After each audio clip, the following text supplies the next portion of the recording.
अगर कोई कांग्रेस का नेता कहता है कि ओवैसी गलत कह रहा है तो बताओ जयपुर में कौन से चौराहे पर तुम उनसे बहस करना चारे में आने को तैयार हो। हमारे हक छीनने वालों को मालूम हो जाएगा कि अब हमारा हक नहीं छीना जा सकता। हमारी नस्लों को बर्बाद करके रखिए और आकर कहते हैं कि सेकुलरिज्म को जिंदा रखो। अरे कौन सा सेकुलरिज्म की तुम बात कर रहे हो? अरे मोहतरमा जाहिदा इतनी कमजोर है कि तुम उनको पैसे भी नहीं दिला सके जो सरकार ने कहा था 15 लाख दिए जाएंगे।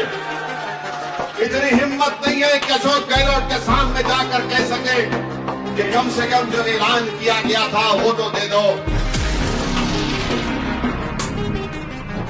मुझे यकीन है कि मेरे आज के इस बयान के बाद बहुत से कांग्रेस पार्टी के लोग नाराज होंगे, उनके पेट में दर्द शुरू होगा। मगर मैं जिम्मेदारी के साथ कह रहा हूं, अगर कोई कांग्रेस का नेता कहता है कि ओवैसी गलत कह रहा है तो बताओ जयपुर में कौन से चौराहे पर तुम मुझसे बहस करना चारे में आने को तैयार हो। तुमको दलील देकर बताऊंगा, बल्कि हमने राजस्थान के अल्पसंख्यक समाज मुसलमानों की बर्बादी की दास्तान की किताब हमने छापी है। उस किताब को मैंने नहीं लिखा, उस किताब को माहिरीन ने लिखा है। जमील खान के पास वो किताब होगी, कोई पढ़ना चाह रहा है तो पढ़ लो। उस किताब में लिखा गया कि राजस्थान में 60% मुस्लिम बच्चे, उनके जिस्मों में खून की कमी होती है। जब बच्चे पैदा होते हैं मां के पेट से 20-25% बच्चे में वजन नहीं होता जो उस उम्र में वजन रहना चाहिए। इसका जिम्मेदार कौन है बताओ? हमारे बच्चे स्कूल से बाहर हैं, इसका जिम्मेदार कौन है बताओ? हमारे बच्चे हायर एजुकेशन में खाली 2% हैं, आबादी में आप 11% है, इसका जिम्मेदार ओवैसी है। बताओ फिर क्या करोगे आप? मेरे भाई, अगर आज आप बेदार नहीं होंगे फिर 5 साल के बाद चुनाव आएंगे।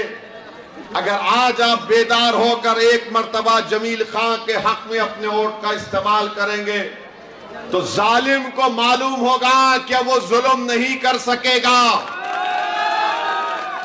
हमारे हक छीनने वालों को मालूम हो जाएगा कि अब हमारा हक नहीं छीना जा सकता। हमारी नस्लों को बर्बाद करके रख दिए और आकर कहते हैं कि सेकुलरिज्म को जिंदा रखो। अरे कौन सा सेकुलरिज्म की तुम बात कर रहे हो? कौन सा सेकुलरिज्म? वो नसीर जुनैद को घाटमीका से किडनैप करके बीजेपी से ताल्लुक रखने वाले लोग हरियाणा ले जाकर उनको जिंदा जला देते हैं।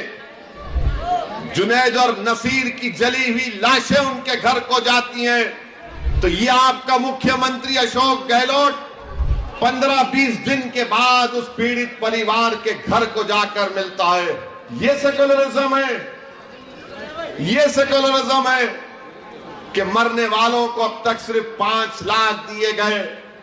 कोई कहेगा कि कांग्रेस की मंत्री है मोहतरमा जाहिदा। अरे मोहतरमा जाहिदा इतनी कमजोर है कि तुम उनको पैसे भी नहीं दिला सके जो सरकार ने कहा था 15 लाख दिए जाएंगे। इतनी हिम्मत नहीं है कि अशोक गहलोत के सामने जाकर कह सके कि कम से कम जो ऐलान किया गया था वो तो दे दो। मैं गया था नसीर के घर को और जब घर को हम गए नसीर के तो मुझे जानकर ये तकलीफ हुई कि मरने वाले की 5 औलाद हैं। उसका एक बड़ा भाई है जो नीम पागल है, उसकी 6 औलाद की जिम्मेदारी भी नसीर पर थी। एक परिवार का एक आदमी मर गया तो 11 बच्चे यतीम हो गए।